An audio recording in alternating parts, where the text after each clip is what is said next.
Okay, good morning. It's so nice to see you all. This Shabbat, of course, is Shabbat B'Shalach. It's also known as Shabbat Shirah, as we read the Shirat Hayam, the Song at the Sea. And there's a beautiful custom to feed birds on Shabbat Shirah. And as we'll see in a moment, there are a number of reasons given for this custom. Some connect it to the theme of the man in the Parsha, the manna. Others explain that it's related to the Shirat Hayam, the song at the sea itself. But the underlying question is it even permitted to feed birds or wild birds on Shabbat? And so this morning, I'd like to explore together with you what happens when a minhag develops and proliferates, which appears to be in conflict with normative halacha, which appears to contradict or be in contradistinction with halacha psuka, halacha mikubelet, normative halacha. What happens when a minhag crystallizes and becomes popular and it seems to fly in the face of what we know to be normative halacha? So let's take a look together at a number of fascinating sources. Put some sources up here on the screen. Okay, first we'll explore some of the ta'amim, or the reasons given for this custom. Now, if you ask any child, any school child, if you ask my children why there's such a minhag to feed birds on Shabbat Shirah, they'll tell you, oh, because the Midrash says that Hashem and Moshe tells the Jewish people that the man is not going to fall on Shabbat. There's going to be a double portion that's going to fall on Friday, on Erev Shabbat, and the Jewish people are supposed to glean a double portion on Erev Shabbat. That's, of course, why we have Lechem Mishneh, why we have a double portion or double loaves of challah on our Shabbat table, as a zecher for the man.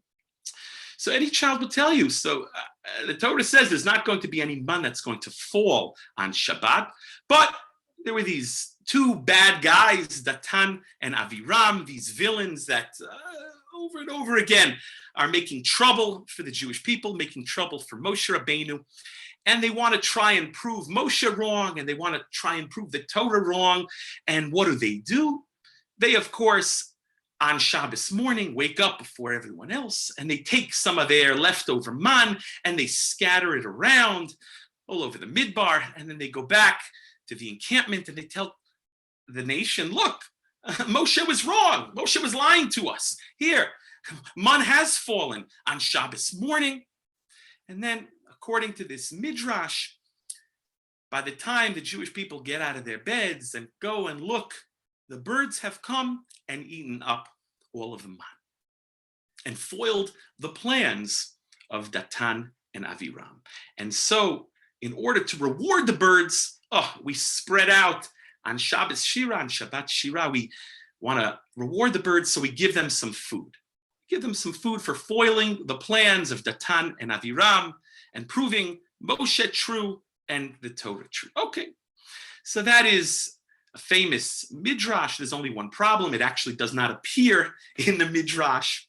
I could give a whole class about midrashim that are not actually in the midrashic literature, or not actually in at least the midrashim that we have, the extant midrashim. But in any case, and actually, in fact, Rav Menachem Mendel Kasher, who is famous for his masterful work, Torah Shlema, where he tries to record all of the midrashim from not just the published midrashim, but from manuscript. And he was an expert in midrashim, of course. This was before computers, before databases, before all of these manuscripts were digitized. He was absolutely brilliant. And he writes that he could not find a source for this. And some of the sources, they say it says in the Yalkut. It says in the Yalkut. The Yalkut may be a reference to the Yalkut Shmoni, although there are a number of different Yalkutim which collect midrashim. So he says he did not find this midrash, but the closest midrash that we have to this midrash, to this story, this famous story, which we'll see in a moment, appears in the Mechilta. And that's here in source number 1. Now, so if you take a look at the psukim that we'll read Amir Tzashem this Shabbat in Parashat B'Shalach, okay, This is Perek Tet Zayin, Pasuk Chaf Hey, Vayomer Moshe, Ichlu Hayom Ki Shabbat Hayom Lashem. Eat the man today, for today is Shabbos. Today is Shabbat Lashem, Shabbos for God. Hayom Lo Timtso Basadeh. Today you're not going to find any man in the fields. And in fact, Moshe had previously told them to collect a double portion on Erev Shabbat because they're not going to find man on Shabbat. It's not going to fall on Shabbat. And then the pasuk again reiterates, Sheshet Yamim Tilketuhu. For 6 days you will gather the man. Uvayom Hashvi Shabbat Lo Yebo. But on the 7th day, on Shabbos, there will not be man. There will not be man in the fields. And then the next pasuk relates, Vayehi Bayom Hashvi, and it was on the 7th day, Yatsu Minaham. There were those people who went out into the field. Yatsu Minaham Lilkot. There were those who went out to gather. Vilo Matzau. And the pasuk says they did not find anything. Well, of course they didn't find anything because Hashem told them there's not going to be man.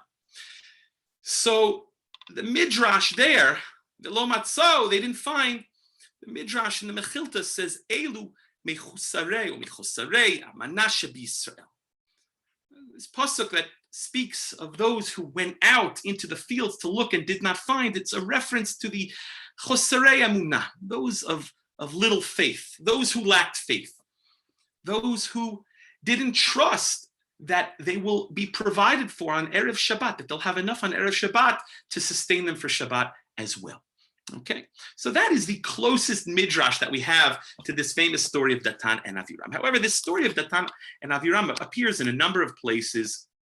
Here in source number 2, I quoted from, I gave you an excerpt from one of the rich Sfarim, which records Minhagim and really the reasons behind Minhagim, Otzar Kol Minhagei Yisrael. And there it's recorded in the name of this Maaseh Alfis, Sefer Maaseh Alfis, which tells over that famous midrash in the name of the Yalkut, which, as I said, doesn't appear in the midrashic literature, or at least the midrashim that we have. So he writes the following: Nahagusha b'Shabbat Shirah, mifazrin rifot. There's a minhag to spread out rifot, whether that means some sort of crumbs or grains. In parentheses, it's kasha, buckwheat, lifnei ha'ofot, before birds. Hatam mishum de'ita b'Yalkut ala pasuk. The reason is this midrash in the Yalkut, which, as I said, doesn't really appear in the Yalkut, based on the pasuk Vayi bayom hashvi yatsu min ha'am lilkot v'lo matzau, pasuk that we just read together.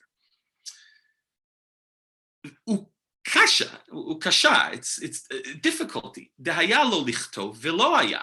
It should have said there was not. In other words, it says they went out and they didn't find anything. But really, the pasuk could have been written, or should have been written, they didn't find anything because there was nothing. Ki lo me'olam, right? Which for this midrash, which is not exactly a midrash, would imply that maybe there was something. Maybe there was something, because it doesn't say, the pasuk doesn't say there was nothing. The pasuk says they didn't find anything, implying that maybe there was indeed something. But what happens? Oh, this famous story that Datan and Aviram, they went out. This version has it Friday night. Okay, Friday night, Shabbos morning, whatever. They went out, michutz lamachaneh, they went out of the camp. Pizru sham haman, and they spread out there in the fields the manna, shehaya bidehem, that they had in their hands, al pnei hasadeh, on the face of the land, of the fields there. Bamidbar, in the wilderness, kidei lasot dvarav shel Moshe plaster, in order to make Moshe out to be a liar. She'amar, for Moshe said, shebayom hashvi'i lo yebo. Moshe told them that there is not going to be any man that's going to fall on Shabbat. The Amru el Ha'am, and Datan and Aviram wanted to stir up trouble, so they went and told the nation, go out and see, shnimtza man al pnei hasadeh. Look, man is found on the ground. Man is here in the fields. Man did fall. Oh, al kain yatu min ha'am lilkut v'chipsu v'lo matzau. So therefore, the pasuk says, yeah, there were those who went out. Yatu, maybe it's yatsu. Okay, they went out. Probably should be yatsu. They went out to glean, to gather, and they searched and did not find. Why? Because the birds had already eaten up all of the man. Oh, so therefore, on Shabbos Shirah, we want to reward them. We give them a reward as a remembrance for this, for what they did. Shabbat Shirah korin parashat Haman, right? Because why? On Shabbos Shirah, in Parashat Bishalach, we read the parashat of the man. Okay, so again, interestingly, there are those who explain the minhag to be related to the man, and we'll see in a moment, others explain it to be related to the shirah, to the song. Here's a fascinating source. This is from a sikha that the Rayatz Lubavitch gave in Chicago, the Frierdiker Rebbe, the previous Lubavitcher Rebbe, and he relates in the name of the Alter Rebbe of Lubavitch about the Maharal. This is a tradition that the Alter Rebbe had related about the Maharal Prague. We know that the Alter Rebbe, the first Rebbe of Lubavitch, was a direct descendant of the Maharal Prague. So he writes, Tziva Maharal al kol mlamdei dardaki, the al kol avot hayiladim. The Maharal instituted, literally commanded all the school teachers and fathers of children, presumably smaller children, lesof Shabbat Shirah kol hayeladim lechatzer beit midrash, on Shabbos Shirah to gather up all the children into the courtyard of the Beis Medrash. Vaya Omer, and he would say, Hayom hu Shabbat Shirah. The Maharal would say, today is Shabbos Shirah. V'tziva lemlamdim l'saper la'yeladim tinokot shel beit Rabban sipur kriyat Yam Suf. And he would instruct the teachers to tell over to the small school children the story of Kriyat Yam Suf, the story of the splitting of the sea. Eich shat tziporim hayu mizamrim v'rakdu be'et sheMoshe Rabbeinu u'klal Yisrael anashim v'nashim amru shirat az yashir. And this is the connection for the Maharal Prague. And he instructed the teachers to tell their students about Kriyat Yam Suf and about Shirat Hayam, the song at the sea, and how the birds, the tziporim, the birds were singing and dancing together with Moshe and Am Yisrael, and the men and women, when they sang Shira to Hashem. V'gam siper ek sheyeladim katfu perot me'a'ilanot shebiyam v'chilu et tziporim hamizamrim. We have all these beautiful midrashim that talk about how there were all sorts of fruits at the Yam Suf, and all sorts of treasures, the Bizat Hayam, that the Jewish people were gathering up, all the booty, the spoils of war, and all sorts of fruits they were plucking from the Yam Suf. So he says that the Maharal instructed the teachers to tell over to the children how the children then, during Kriyat Yam Suf, would take these fruits and they would feed these birds that were singing. And he also instructed to give the children, the Maharal instructed to give the children some grain, some buckwheat, that the children should give and should throw to the birds la'ot zikaron leperot shebiyam she'eladim haktanim hechilu az letziporim, as a remembrance, as a sign and a remembrance for these perot hayam, how the children fed the birds who were singing together with Am Yisrael these fruits during Yam Suf, during Kriyat Yam Suf, and as a remembrance for that, these kids should give out, should spread out and throw grain for birds as a remembrance for that. Okay, so you see here, according to this source, it's connected with the theme of Shirat Hayam in the Parsha. Okay, and here, another source, Tam Leminhag She'omrim Ha'olam. This is from the Sefer Beit Aaron, which is brought by Sefer Matamim, source number 4.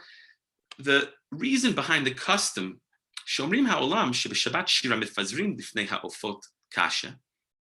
The reason that the entire world, so you see this is a custom that really proliferated, that really crystallized.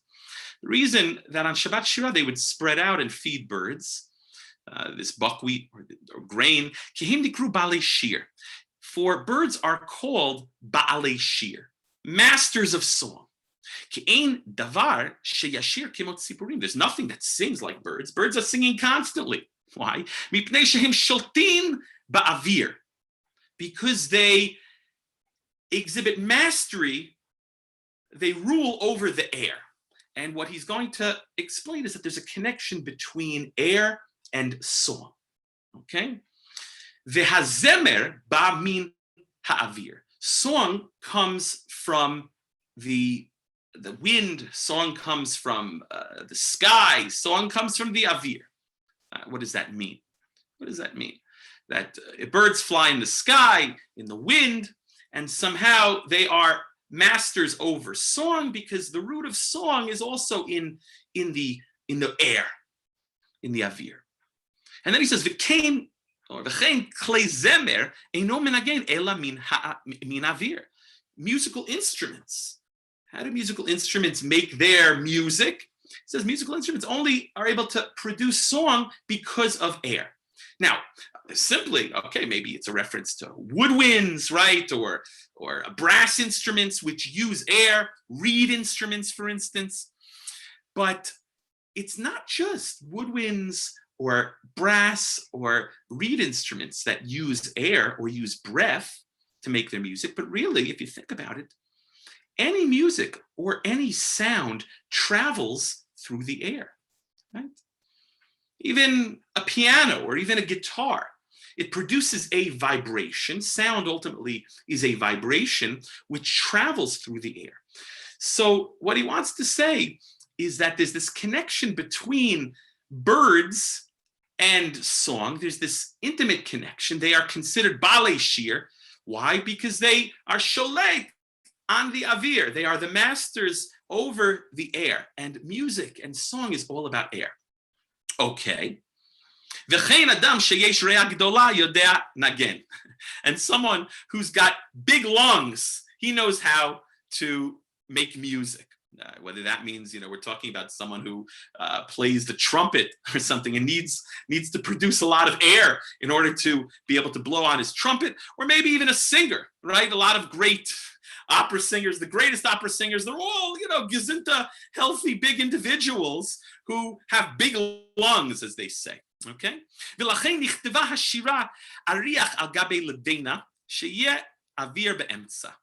And then he explains that that's why the Shirat Hayam is written, according to the Gemara, a half brick on top of two bricks with air in the middle, avir be'emtza.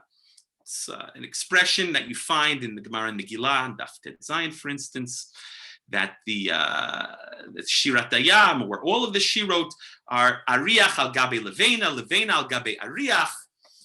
For those who would like a illustration, here's just a tikkun. I don't know if you could see my camera, but this, of course, is how the Shirat Hayam is written. You have Ariach al Gabe Levena. You have like one half brick on top of two bricks, or one brick on top of two half bricks, whatever the Gemara means, and there is space in between. There's air in between, and that's what he's trying to say. That here, this idea of Shirah, this idea of song, requires air. Okay, you see, even the way we write the Shirat Hayam in the Torah, it's Ariach al Gabe Levena. You have air ba'emtza, avir ba'emtza. So he's connecting the practice of feeding birds on Shabbat Shirah with this idea of the Shirat Hayam.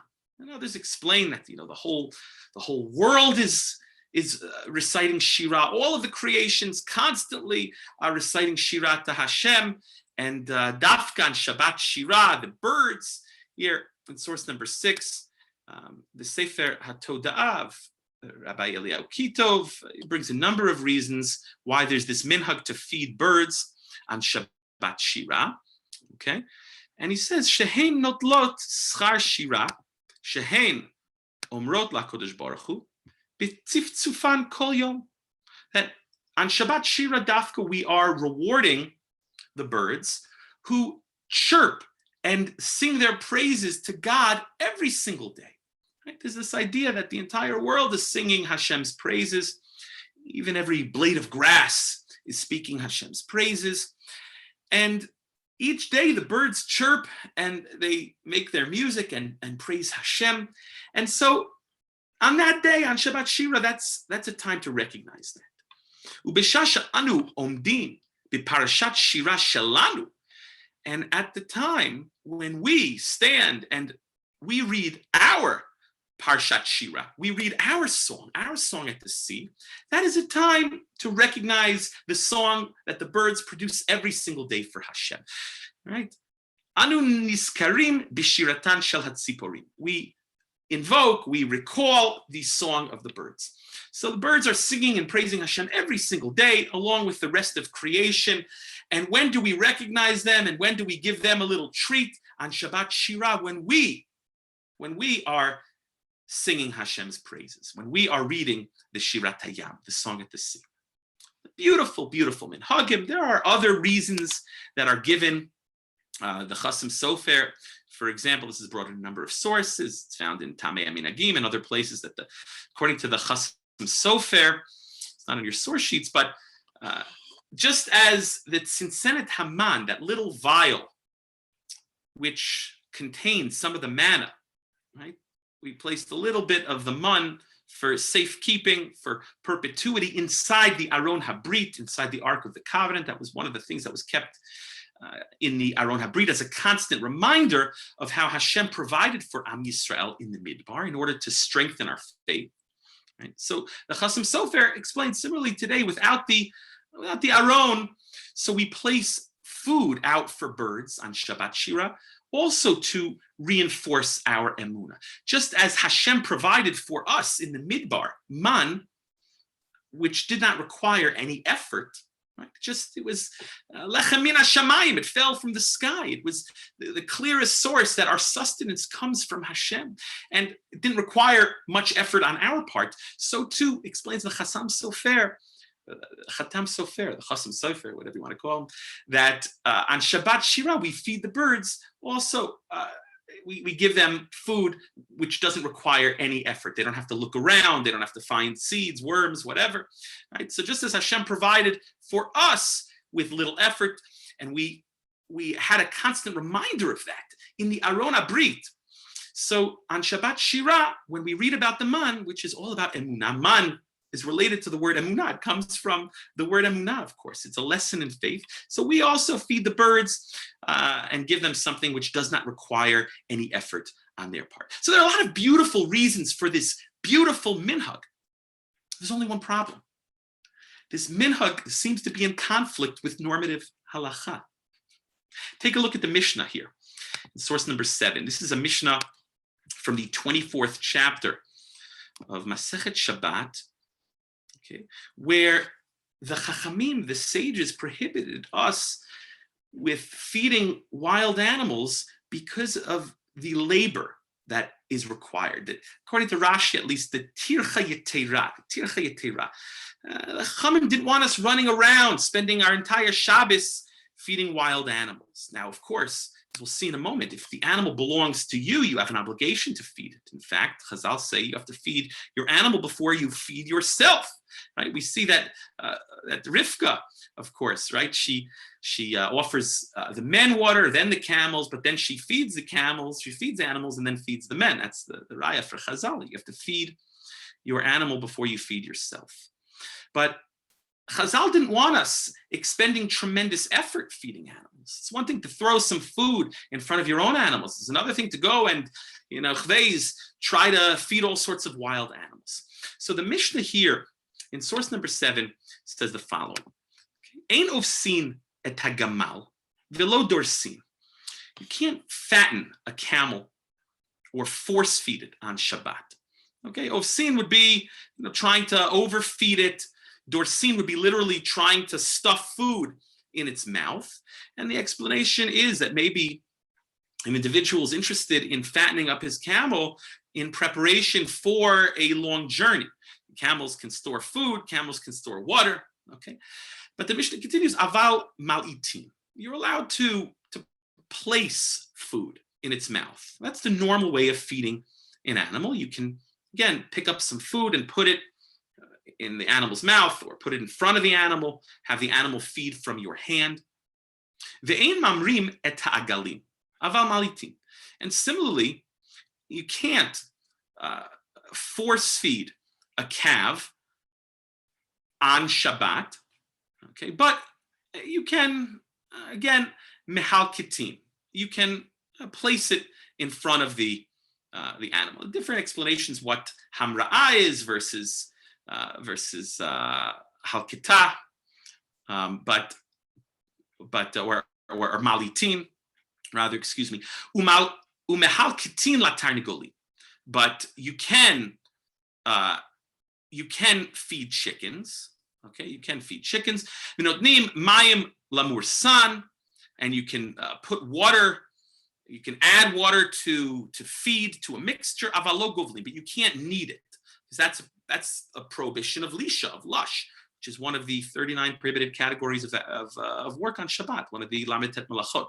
Lush, you're not allowed to knead a dough, or kneading is not just kneading a dough like we think of kneading a challah or something, but it's introducing liquid into a mixture, okay, into flour, for instance. Okay, so avalogovlin, you can't knead the water. You can add the water, but you can't mix it in. That's what the Mishnah is saying. Okay, now the next part of the Mishnah is significant for our purposes this morning. Ve'enot mayim lifnei dvorim v'lifnei yonim shebeshovach. You can't place water in front of birds, in front of bees, first in front of bees. We're talking about wild bees. And you can't place water in front of doves. The assumption is that they're capable of finding their own water, okay? And additionally, they don't belong to you. They're not domesticated, right? Aval notnim lifnei avazim v'tarnegolim lifnei yonei hardisiot. I'll talk about that word in a moment. But you can place water or food in front of geese, in front of chickens, and in front of these other type of pigeons or doves, which are called yonei hardisiot. There are different girsaot on how that word should be read, what that word actually is. Some say that it refers to Herodian doves, which could have been a variety of dove, perhaps a dove that King Herod kept. Maybe he had a hobby, he kept birds, right? So it could be that it's a type of Herodian dove. Rashi on the Gemara explains that maybe it's actually a type of place, and some want to say that it's actually perhaps a reference to roads. But in any case, whatever it is, there's a distinction between non-domesticated animals who don't rely on you to feed them, and domesticated animals, where in the lashon of the Gemara you are obligated to feed them. And in fact, the Braita on Daf Kuf Nun Hey in the Gemara cites a Braita which gives us a klal. Okay, the Gemara there on Kuf Nun Hey cites a Braita which gives us a klal. The Braita says, "Notnim mezonot lifnei kelev." You can place food in front of a dog. Ve'ein notnim mezonot lifnei chazir, but not in front of a pig. Okay, you can feed a dog, but not a pig. Why? The dog is a domesticated animal. The assumption is that you are going to raise that dog. Others explain it doesn't necessarily have to be your dog, but just the dog in general is a type of animal, since it's a domesticated animal, that you can feed. It's something that's shchiach, that typically a person would feed. However, on Shabbat, you can't feed a pig because the assumption is that Jews aren't raising pigs. Okay, now the Braita asks, or actually the Gemara asks, wait, what's the difference between the two things? And the Gemara explains, Zeh mizonotav alecha, v'zeh ein mizonotav alecha. As I mentioned before, that one of them you are responsible in feeding. One of those animals depends on you for its sustenance, and the other does not depend on you. Okay, so again, we make a distinction between domestic animals versus wild animals. Although, as I said, it's machlokes whether the animal has to be yours, or maybe you can feed, a stray dog. Certainly, if it's a hungry dog, many poskim like the Shulchan says you can feed. Okay, if the dog has no other food, because then we say mizonotav alecha, his food is your responsibility. He depends on you to feed it. Okay, but the reason behind all of this and why Chazal prohibited feeding wild animals is because of tircha yetera. according to Rashi. The Chachamim didn't want us expending all this energy feeding animals on Shabbat, animals that don't belong to us. If it belongs to us, if we have a responsibility to feed it, if the animal looks to us for its sustenance, of course, then we feed it. And you have a mitzvah to feed it. But the Chachamim didn't want us running around all day putting out food for wild animals that don't belong to us. Okay? So that's the halacha. And here, if you take a look in source number 8, this is how the Shulchan Aruch paskins. Okay, this is halacha psuka. This is simple. This is halacha mikubelet, normative halacha. Ein notnim mayim v'lo mezonot lifnei dvarim. You can't place water or food in front of bees, right? Wild bees. V'lo lifnei yonei shovach v'yonei aliyah. V'lo lifnei chazir. Different types of doves that live in a dove coat or live on an aliyah. Maybe people used to raise pigeons on rooftops. Maybe it's a reference to that. V'lo lifnei chazir, and not in front of a pig. Why? Because you are not responsible to feed those animals. Aval notnin lifnei avazin v'tarnegolim v'yonei beitot, but you can feed geese and chickens and house doves, house pigeons, house doves, v'chen lifnei kelev, and similarly, as the Braita says, in front of a dog, you can place food, you can feed a dog. Why? And this is the key, this is the klal. She mizonotav alecha. Because its food is dependent on you. It looks to you to feed it. You are required to feed it. Okay, mizonotav alecha. It depends on you for its sustenance. You have to feed that animal. So again, we make a distinction between a wild animal and a domesticated animal. So, good. That's the halacha. What's the problem? The problem is it sounds like this minhag to feed birds, wild birds, birds that are not in your care, on Shabbat Shirah, would be a violation of this Isser de Rabbanan, this rabbinic prohibition of feeding animals that don't belong to you on Shabbat, of feeding wild birds on Shabbat. And in fact, the Magen Avraham here, in his comments to the Shulchan Aruch, he mentions this very custom of feeding birds on Shabbat Shirah. And he writes the following: Yesh noagim latet chitin b'Shabbat Shirah. There are those who have the minhag to feed birds, to give birds grain on Shabbat Shirah, lifnei ofot, ve'eino nachon. And he says it's not proper. This is not a proper minhag.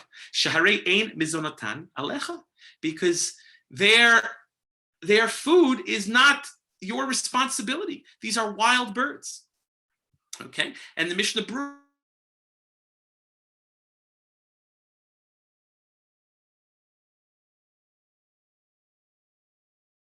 here also paskins. The Mishnah Berurah, citing the Magen Avraham, writes, Yesh noagim litein chitin sharei ein mizonatan. Take issue with this custom of feeding wild birds on Shabbat Shirah and state that this practice is in violation of the halacha. And this approach you find mentioned by Rav Yaakov Emden, the Elia Rabbah, the Machatzit Shekel, the Shulchan Aruch Harav. Okay, in addition to the Mishnah Berurah that we just saw. Now, the way the Magen Avraham formulates it, it would sound like it's a minhag ta'ut, right, which should not be performed. Rav Yaakov Emden uses stronger language. He says it's shtut ve'asurhu. It's a minhag shtus. It's shtut ve'asurhu. It's a minhag shtus. It's rooted in nothing, in stupidity, and it's completely prohibited. So Yaakov Emden, who we know is not one to mince words, comes out very strongly against this minhag, as it violates normative halacha. Okay, so that's one approach, and we know that sometimes when there is a minhag that seems to go in the face of halacha psuka or halacha mikubelet, if it's a minhag ta'ut or minhag shtut, we have a mitzvah to uproot that minhag, to get rid of it. Okay. Rabbeinu Tam, in his Sefer Yashar, points out that the word minhag is otiot gehenom. It shares the same letters as the word gehenom, hell. Okay, so sometimes we have practices that creep into our tradition which seem to fly in the face of normative halacha, and we have a responsibility to get rid of them. We say it's a minhag ta'ut, a minhag shtut.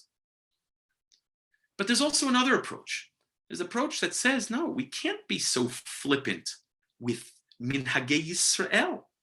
Here we have a minhag that was adopted by Klal Yisrael, a minhag that has proliferated over generations, a minhag that has crystallized, and poskim will apply different expressions of Chazal, of Rishonim, minhag Yisrael Torahi. Right? If it's something that Klal Yisrael observe, if it's become a minhag Yisrael, it's like Torah, or minhag Yisrael kidinhu, it's like din, it's like halacha. It's become crystallized. They bring the famous statement of Chazal, Hizhiru b'minhag avoteichem b'yadeichem. Be very careful with the minhagim of your fathers, with the customs of your fathers that are in your hands.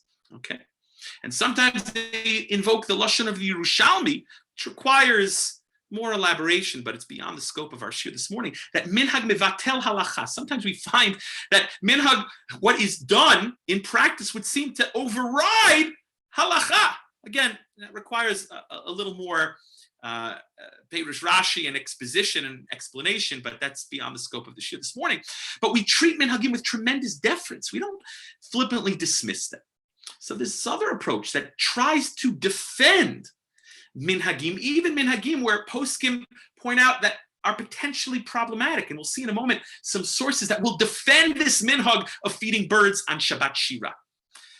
Rav Moshe Feinstein has a theme in his tshuvot where he will often defend minhag Yisrael, even a seemingly problematic minhag, by saying Yisrael im lo neviim heim b'nei neviim heim, invoking this famous expression that the Jewish people, if they are not prophets, but they are the children of prophets, they are the descendants of prophets. In other words, it's not just stam that Jewish people are observing a certain custom, right? You can't just dismiss it flippantly. That's the shaila. That's the shaila here. So if you take a look at source number 11, the Aruch HaShulchan, he defends the minhag, and Kidarku Bakodesh, the Aruch HaShulchan was a rav, was a posek, didn't just spend his time in the Beis Medrash, in the Dalet Amos of the Beis Medrash, cloistered off from the world, but no, he was the rav of a community, and a lot of times he's mekil on inyanim and demonstrates or exhibits a lot of lumdus, whereas the Mishnah Brura, which subsequently maybe becomes more popular than the Aruch HaShulchan, especially after World War II. There's a lot to be said about that, but the Mishnah Brura is a collection of sources and opinions of the Achronim on an issue, but actually struggles with an issue, and there's oftentimes a lot of lumdus, a lot of learning in the approach of the Aruch HaShulchan, and the statements of the Aruch HaShulchan. And the Aruch HaShulchan writes the following here in source number 11. Yesh mitra'amim al ma sheminhag b'Shabbat Shirah lizrok chitim lifnei ha'ofot. He says, those who scream and protest about this custom of feeding birds on Shabbat Shirah, of spreading out grain in front of birds,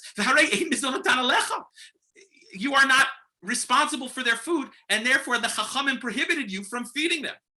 Aval nir ali, but the Aruch HaShulchan says, but it appears to me, the minhag Yisrael Torah. Oh, he invokes this expression that minhag Yisrael is like Torah. Something is proliferated. We can't just dismiss it flippantly. Minhag Yisrael ein anu torchim b'shvilam ela b'shvilenu, and he makes a very good point. This is a real lumdish point. He says, what did the Chachamim aser? What did the sages prohibit? The sages prohibited tirchi yetera. They prohibited us from feeding these wild animals that are not in our care. Why? Because it's a tircha. We are strenuously exerting ourselves, exerting effort for those animals, which is not proper for Shabbos. The Chachamim didn't want us to spend all Shabbos. It's for us. It's bishvilenu. This custom to spread out the food for the birds, it's not really for them. You're not feeding wild animals. You're not exhibiting effort for them. But you're doing it for yourself in fulfillment of this beautiful minhag. And therefore, explains the Aruch HaShulchan, it's mutter, it's permitted. Because it's not what the Chachamim asked. The Chachamim asked you exerting effort for animals. Well, you're not doing it for animals. Explains the Aruch HaShulchan, you're doing it for yourself. You're doing this beautiful minhag. Okay? So that's the Aruch HaShulchan. The Tzitz Eliezer here, he is also lenient and defends the custom of is the reason behind this gezerah. What is the reason behind this enactment or prohibition? The Tzitz Eliezer, he says, go out and look in the language of Chazal, Puk Chazei, Maya Madvar. Go out and look, go into the street and see what the Minhag Yisrael.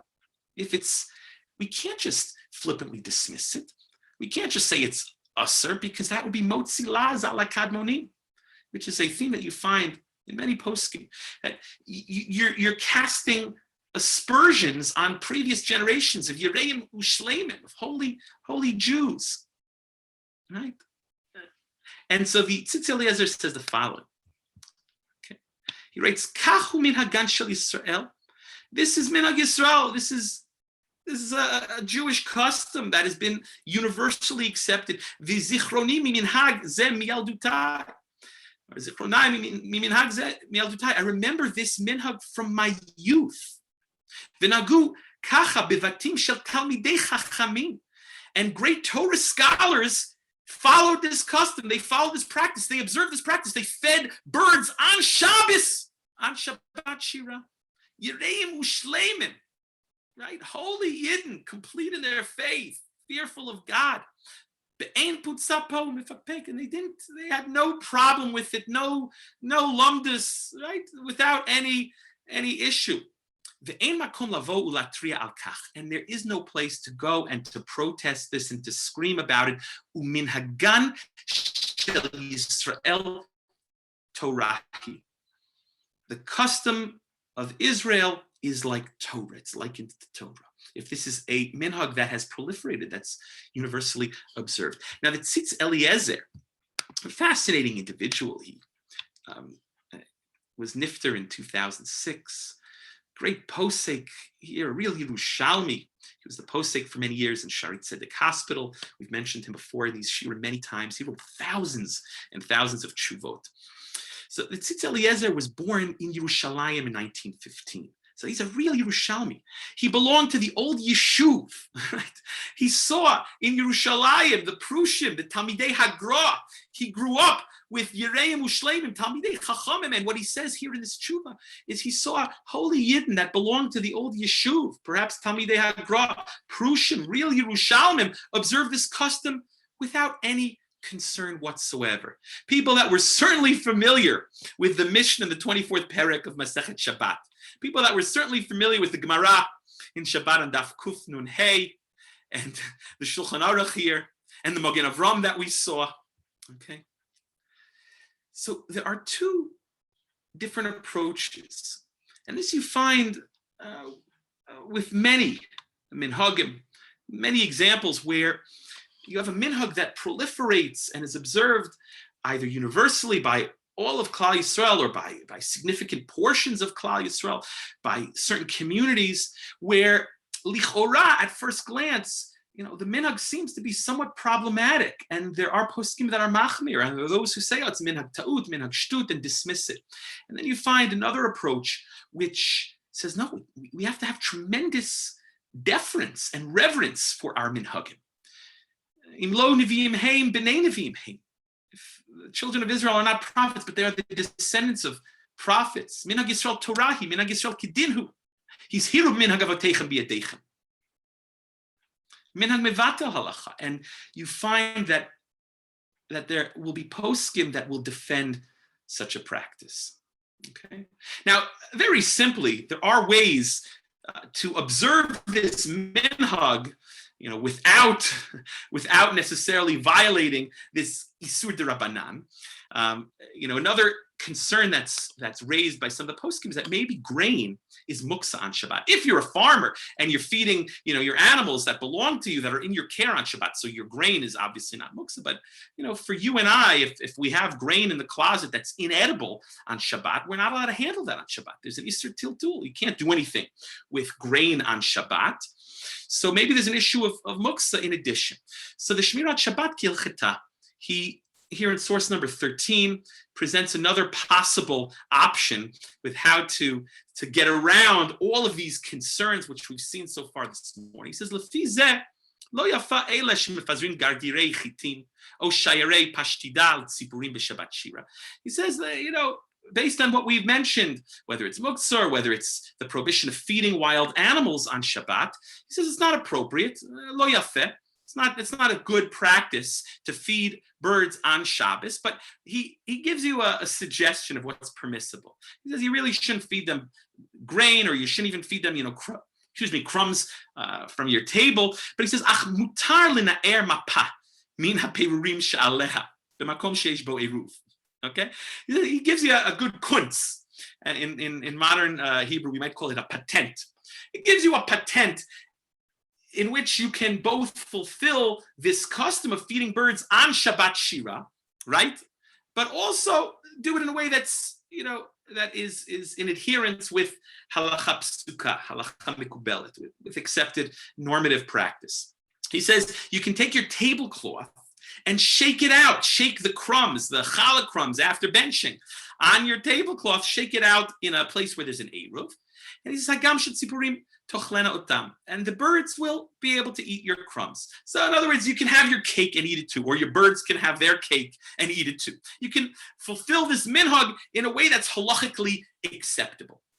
Some say, well, why not just simply feed the birds on Erev Shabbat, right? In fact, I remember, sometimes the kids would come home from school with like little bird feeders. So you're not going to put out a bird feeder on Shabbos. You put out the bird feeder before Shabbos. You put some seeds in it. You put it out before Shabbos. So some say, it's not a problem. Just feed the birds before Shabbos.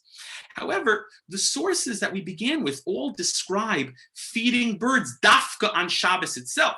So you could argue that maybe the minhag is really to feed the birds on Shabbos itself. So feeding them on Erev Shabbos is not so good. You're not really mekayim the minhag the way it was done if you feed it on Erev Shabbos, because all the sources say you're supposed to feed it on Shabbos, on Shabbat Shirah. That's when the custom is supposed to be observed. Okay, so here the Shmirat Shabbat Kilchita, Rav Neuvert gives us a kunz, a patent, where you can both fulfill this minhag on Shabbos itself, but in a way that's halachically acceptable, in a way that's appropriate. But others are not good. They say, no, you can feed the birds on Erev Shabbat, or it's brought down in the name of the stipler, that the stipler Rav had the minhag to feed the birds on Sunday. Okay, on Sunday. Once you've already read either because it's related to the Parshat Haman or the Shirat Hayam, whatever the reason is, but you've read it on Shabbat. So on Sunday you could feed the birds and be mekayim the minhag that way, and that was the minhag of the stipler. Okay, so there are different ways to observe the minhag. What's fascinating is I found a Bach that to me is fascinating, where he records the Bach, Rav Yoel Sirkis. Now, this is not, just no one who's saying this. This is mamish, the Bach, one of the major commentaries on the tour, lives in the 16th to 17th century. The Bach lived from 1561 to 1640, and the major posek. So he records that the minhag was actually to eat grain on Shabbat Shirah. Okay, not to feed the birds. This is interesting. He writes, "Lachein yesh lizayah lefi minhag she'ochlin b'Shabbat Shirah chitin shleimin mevushalin." Okay, the custom was on Shabbos Shirah to eat grain that was cooked grain. Okay, so in any case, that there is a discussion, by the way, in Hilchot Brachot. He's talking about brachot in the middle of the Sudah. It's Agav, he mentions, as an aside, in a discussion with regards to the brachot that are made on certain things when there mentions that there was a custom to eat cooked grain on Shabbat Shirah. So for those of you who want to observe this custom, if your custom is to spread out the seed or food for birds on Shabbat itself, Yeshal Mili Smoch, we saw the Aruch HaShulchan and the Tzitz Eliezer who are makil. There is what to rely on. If you want to be careful, you could follow the practice of the Shmirat Shabbat Kilcheta and toss your tablecloth into the wind for the birds and spread crumbs for them that way. You could feed them on Erev Shabbat, which is not the worst thing in the world, or on Sunday like the Stifler, or you could fulfill the minhag. That was the minhag that the Bach records. Fascinating. It's absolutely fascinating. I only found this in the Bach. The Bach was a Rav in Poland, different parts of Poland. He was in Krakow and Belz and different places, Lublin. So that was the minhag in Poland, to eat cooked grain on Shabbat Shirah.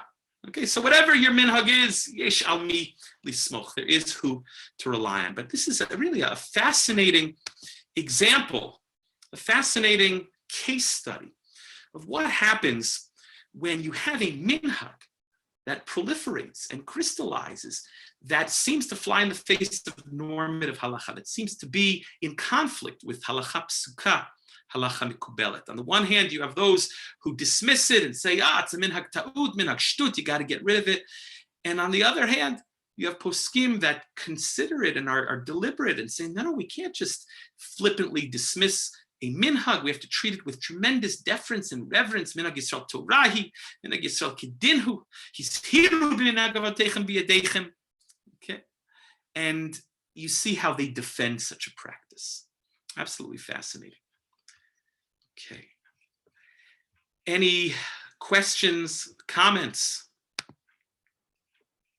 Questions, comments?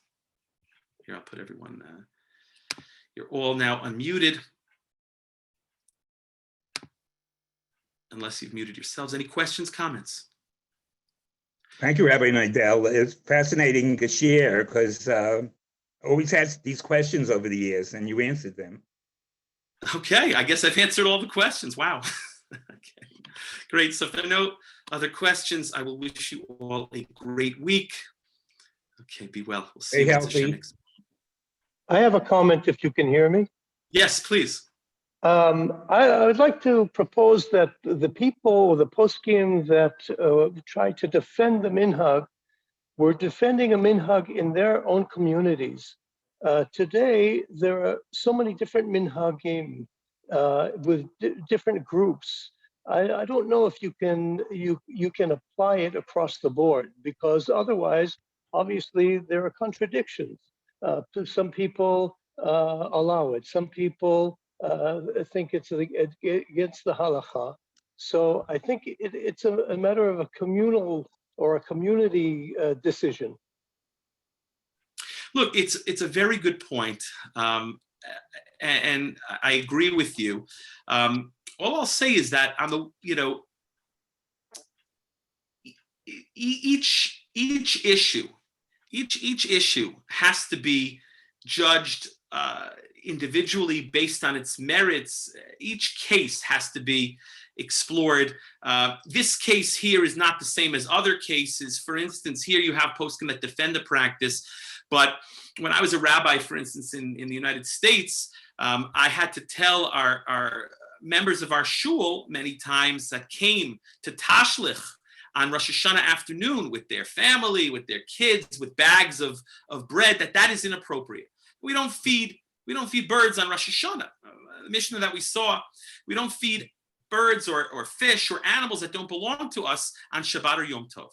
So there, there's no one that defends such a practice. Although actually, interestingly, there was a minhag to feed birds on Yom Kippur as well, which I didn't mention, which some of the poskim mention, and that's an inyan of exhibiting Rachmanis, being merciful for Hashem's creatures in hopes that Hashem will be merciful to us and will show us rachamim. If we show rachamim and mercy to Hashem's creatures, Hashem will show rachamim to us. So there's an interesting discussion. But I think you're correct that things vary from one community to the next. But I think also we have to bear in mind that each case has to be judged based on its own particular merits. Each minhag has to be judged based on its own particular merits, pro and con.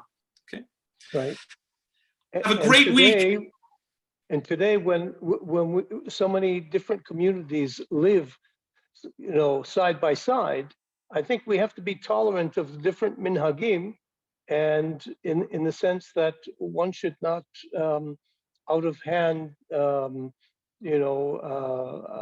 condemn people for keeping a minhag, even if it's not your minhag. Absolutely. No, you are absolutely correct. Very important point. We have to be tolerant and show sensitivity 100%. Okay, yeshakach, be well. Have a great week. We'll see you all, Amir Hashem, next Wednesday morning.